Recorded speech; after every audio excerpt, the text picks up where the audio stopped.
बुढ़ापे को दूं। चिंता में बैठ के महाराज थक गए, भक्ति की आंखों से आंसू बहने लगे।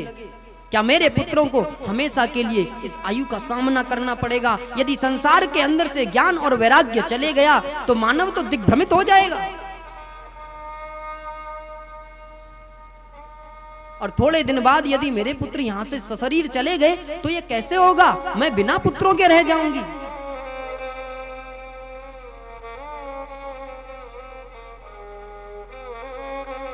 इतने में ही नारद मुनि और भक्ति विचार कर रहे थे कि उनके पुत्रों का बुढ़ापा कैसे दूर हो। बड़ी सुंदर वाणी से आकाशवाणी हुई, सत्कर्म सूचको नूनम ज्ञानयाज्ञमुदयेस्म।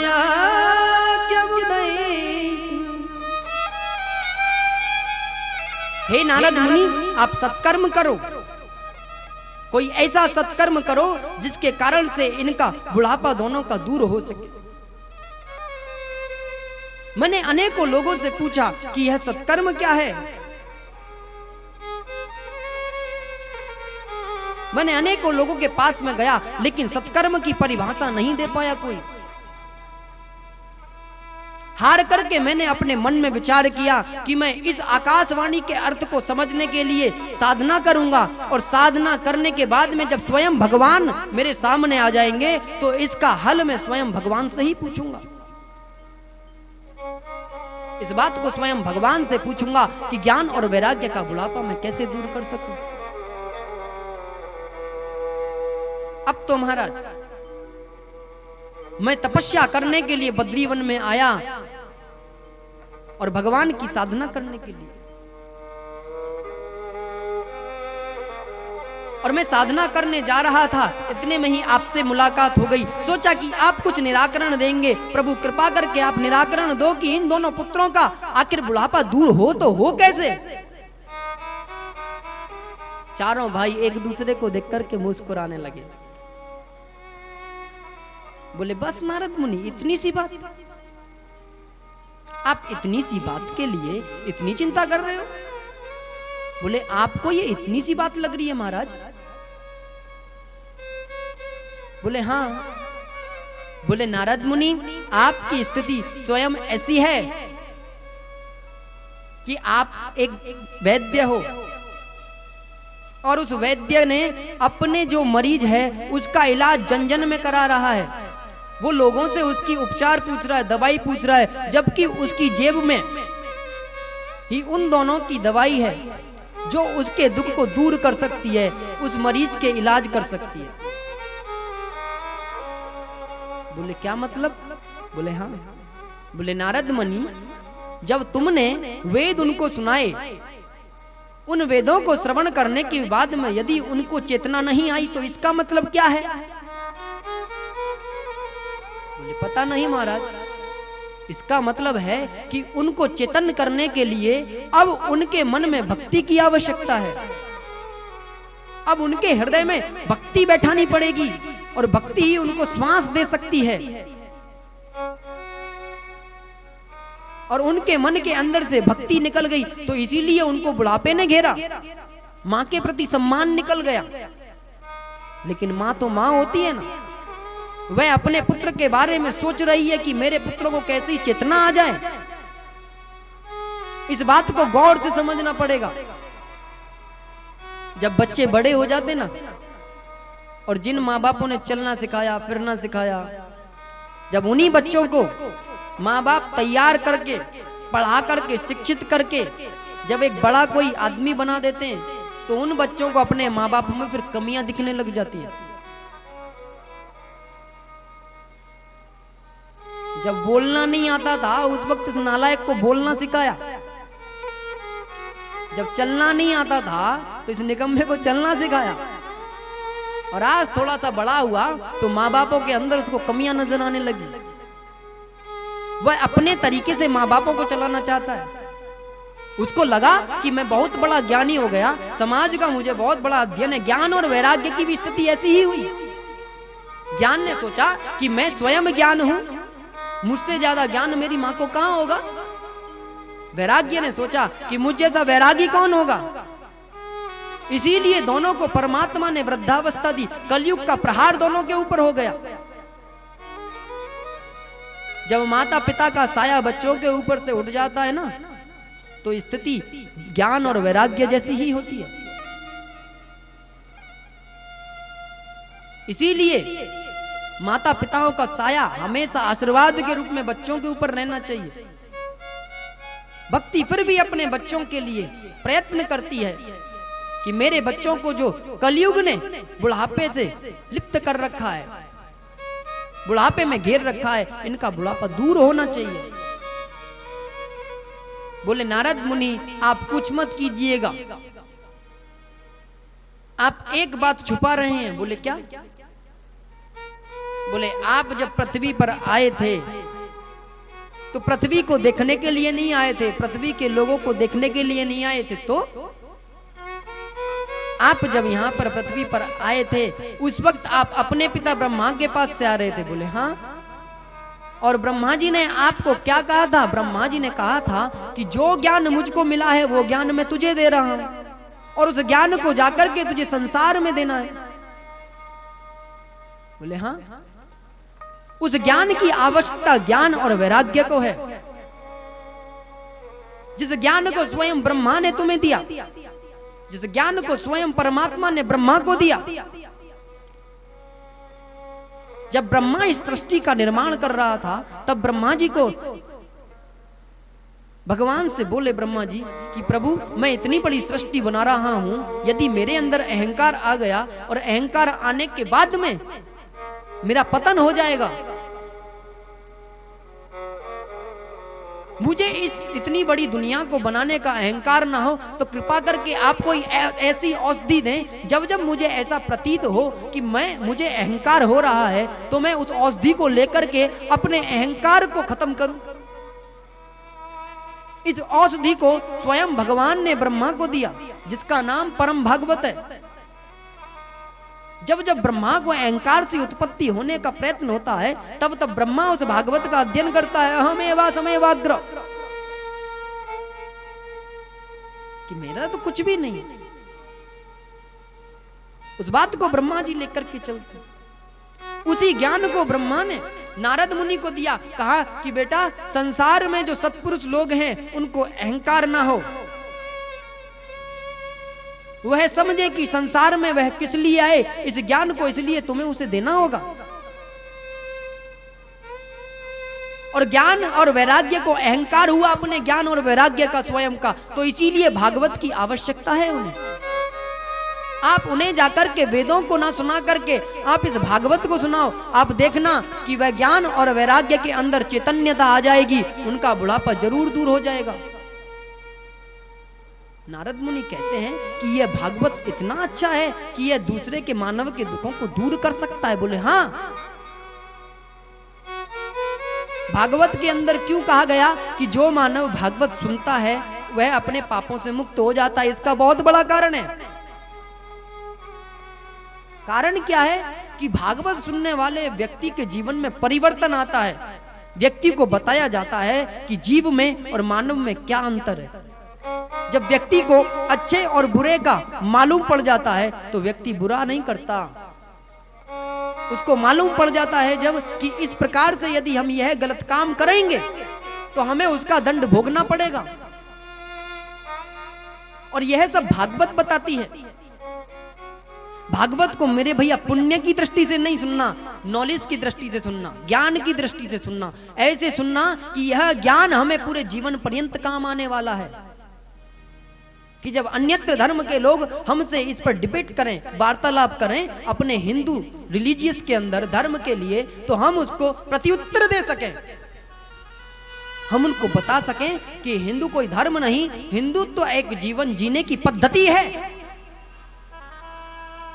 पूरे विश्व के अंदर जब रिसर्च होता है, सारे देश के लोग एकत्रित हुए एक जगह, बड़े बड़े लोग अभी, और एकत्रित होकर के वहां पर बैठे और बैठ करके सबने आपस में विचार किया कि संसार में ऐसी कौन सी संस्कृति है जो मानव को लंबे समय तक जीवित और लंबे समय तक आनंद प्रदायक जीवन पद्धति जीना सिखा सकती है? किसी ने कहा कि हमारी जीवन पद्धति ऐसी है, किसी ने कहा हमारी जीवन पद्धति ऐसी है। एक भारत से व्यक्ति गए हुए थे, वह कुछ नहीं बोले और अंत में जाकर के जो भी अपनी पद्धति को लेकर के चलता है, जो भी अपनी संस्कृति को बताता है, उसी की संस्कृति के अंदर देखते हैं कि आने वाला जो 100 वर्ष वाला जो समय होगा उसके अंदर तो इसमें कमियां नजर आएंगी। जब हिंदू की जीवन पद्धति को दिखाया गया, उसका प्राचीन समय और आने वाला भविष्य दिखाया गया, तो उन्होंने कहा कि यही पद्धति ऐसी है पूरे विश्व को जो जीना सिखा सकती है, बाकी अन्यत्र कोई पद्धति नहीं जो पूरे विश्व को जीना सिखा सके। लाखों लाखों लोग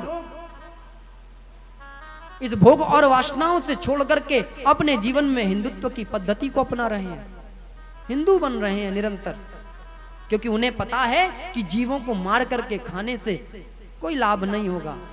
भगवान ने इतनी सुंदर सुंदर चीजें परमात्मा ने संसार में बनाई, उनको खाने के लिए ही भगवान ने हम सबको उत्पन्न किया, ना कि जिनको भगवान ने प्राण दिया उनको खाने के लिए उत्पन्न किया। नारद मुनि बोले, ठीक है महाराज, यह ज्ञान और वैराग्य का बुढ़ापा दूर कर सकती है, मैं आपकी बात से सहमत हूं। क्या यह ऐसी भी कथा है कि यह किसी मानव ने जिस प्रकार से ज्ञान और वैराग्य ने अपनी मां के अंदर से अपने मां के प्रति अश्रद्धा उत्पन्न हो गई है, उसके कारण से इनको बुढ़ापे ने घेरा, क्या ऐसी भी कोई ज्ञान है? यह भागवत ऐसी भी है, यदि किसी व्यक्ति ने अपने माता पिताओं का अपमान कर दिया हो, यदि उसके कारण से उसकी मृत्यु हो गई हो और वह प्रेत बन गया हो, क्या यह उसकी भी मुक्ति कर सकती है? क्या ऐसी है यह भागवत? बोले हाँ, इसका तो प्रमाण अभी कुछ ही दिन पहले का मैं आपको दे सकता हूं।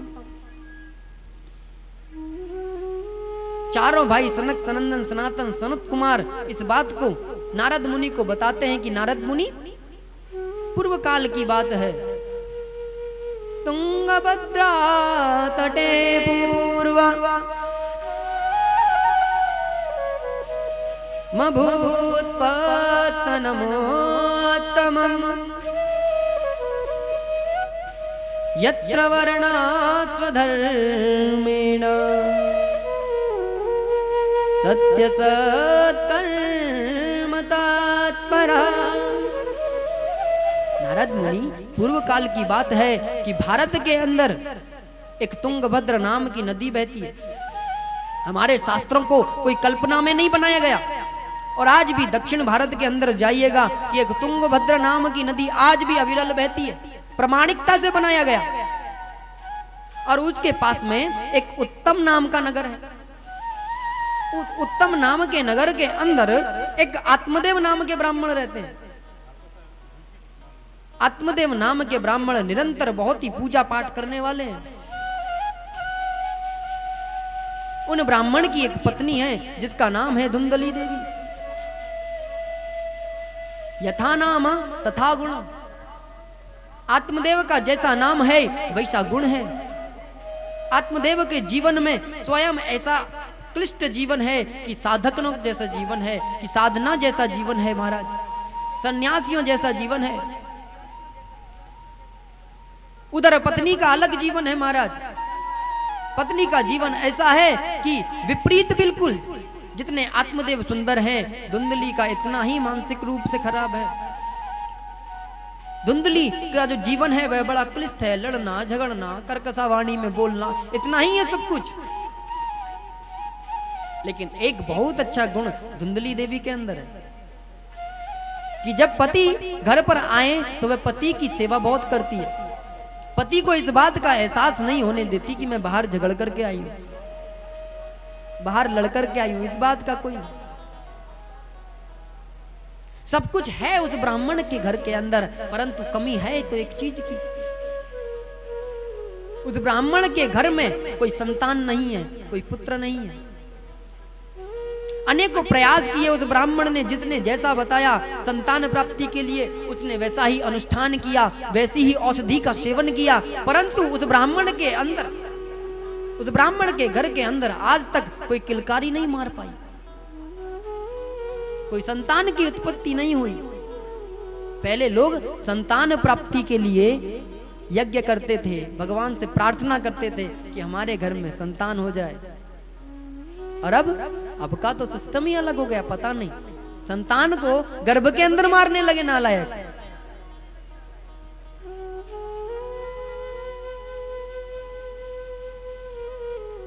संतान को चाहते नहीं कि मेरे घर में संतान हो।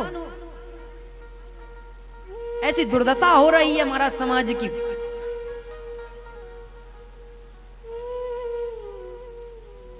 आत्मदेव के मन में बड़ी ग्लानि है कि मेरे कोई पुत्र नहीं है। किसी ने कहा कि भैया एक काम करो, तुम अपने घर में गाय पाल लो और देखना गौ माता तुमको एक दिन आशीर्वाद देगी कि तुम्हें संतान प्राप्त हो। गाय पाली महाराज, और जैसे ही गाय पाली, गाय अपने गर्भ के अंदर पुत्र था गाय के, वह गाय बांझ हो गई, उसके पुत्र नहीं हुआ।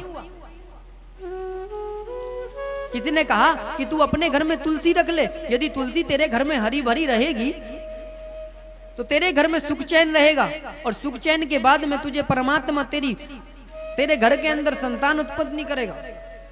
घर में तुलसी रखी ब्राह्मण देवता ने लाकर के, वह तुलसी सूख जाती है। घर के अंदर कोई भी शुभ संकेत नहीं आता, कोई शुभ कार्य करने को बैठता है तो वह शुभ कार्य में विघ्न पड़ने लग जाते हैं। ऐसी परिस्थिति बन रही है। एक दिन सोचा कि जब पुत्र नहीं है तो मैं रह करके क्या करूंगा। सोचा कि अपने आप को स्वयं नदी में आहूत कर देता हूं मैं। बिना संतान के मानव का जीवन ही क्या है। यदि मेरा कुल, मेरा वंश आगे ना बढ़ पाया तो मैं कैसे रहूंगा। और एक दिन ऐसा विचार करके कि चलो मैं अपने प्राणों को त्याग देता हूं महाराज, उस तुंगभद्र नदी के पास में आकर के बैठ गया। प्रयास कर रहा है कि मैं इस नदी के अंदर कूद करके मर जाऊं, लेकिन हिम्मत नहीं पड़ती। एक साधु पास से निकल रहे थे, साधु ने उसको बैठा हुआ वहां पर देखा कि यह कौन बैठा है। जब निगाह साधु की उस मानव के ऊपर, आत्मदेव के ऊपर पड़ी, तो आत्मदेव को देख करके लगा कि यह तो कोई विद्वत ब्राह्मण है। इसका स्वरूप तो ऐसा लग रहा है जैसे कोई सन्यासी नदी के किनारे आकर के साधना करने के लिए बैठा हो। साधु ने उत्सुकता पूर्वक आते आते उसके पास में पहुंचे, और पास में पहुंच करके जैसे ही उसका रूप देखा, रूप देख करके चिंतित हो उठे। बोले, अरे मैं तो सोच रहा था कि तुम कोई साधना के लिए बैठे हो, लेकिन तुम्हारा जो चेहरा है वह तो ऐसा बता रहा है कि तुम बहुत दुखित हो। क्या नाम है तुम्हारा? बोले, महाराज मेरा नाम आत्मदेव है। यहाँ नदी किनारे इतने मलिन मुख में क्यों बैठे हो? क्या हुआ? घर से लड़के आए क्या? कोई बात हुई क्या? बोले, नहीं महाराज कोई बात नहीं हुई। तो बोले, महाराज मैं इस नदी किनारे आत्महत्या करने के लिए बैठा हूं। बोले, क्यों, क्या हुआ? बोले, महाराज आत्महत्या करने के लिए इसलिए बैठा हूं क्योंकि मेरे घर में संतान नहीं है, मुझे कोई परमात्मा ने पुत्र नहीं दिया। बोले, तो क्या हुआ यदि पुत्र नहीं दिया? नाम तुम्हारा आत्मदेव है और बात आत्महत्या करने की कर रहे हो, जबकि होना तो यह चाहिए जैसा तुम्हारा नाम है वैसे तुम्हारे गुण होने चाहिए। आप हत्या क्यों कर रहे हो? बोले, महाराज कि मेरे संतान नहीं है, मैं निश्चित आज अपनी मृत्यु स्वीकार करूंगा। मैं इस नदी में बहते हुए जल में अपने शरीर को बहा दूंगा, और यदि आप मुझको जीवित देखना चाहते हो तो कृपा करके मुझे संतान प्राप्त कराइए। बोले, मैं कैसे करा सकता हूं? मैं तुम्हें संतान कहां से? बोले, महाराज मैंने सुना है कि परमात्मा साधु संतों के वाक्यों को अपना ही वाक्य मानता है। यदि आप मुझे कुछ ना कुछ उपाय दीजिएगा, यदि आपने मुझे आज संतान प्राप्ति का वरदान नहीं दिया तो मैं अपनी हत्या यहाँ पर कर लूंगा, और आपको भगवान पाप देंगे कि आपके कारण से एक ब्राह्मण की हत्या होगी। बोले, मेरे कारण से? क्यों, मैंने ऐसा क्या करा जो मेरे कारण से तुम्हारी हत्या हो रही है? बोले, हाँ बोले आपके पास में संतान प्राप्ति का उपाय है, आप दे नहीं रहे हो, और आपको ब्रह्म हत्या का श्राप लगेगा, और ब्रह्म हत्या का श्राप लगने के बाद में आपको नरक में जाना पड़ेगा। बोले हे राम जी, अच्छी पूछी इससे कुशल कि भैया कैसा है। आजकल ऐसा समय भी नहीं रहा कि तुम किसी से कुशलता पूछ लो। बोले अच्छा अच्छा, तुम आत्महत्या मत करो, तुम ज्यादा जिद मत करो, मैं देखता हूं कुछ करता हूं।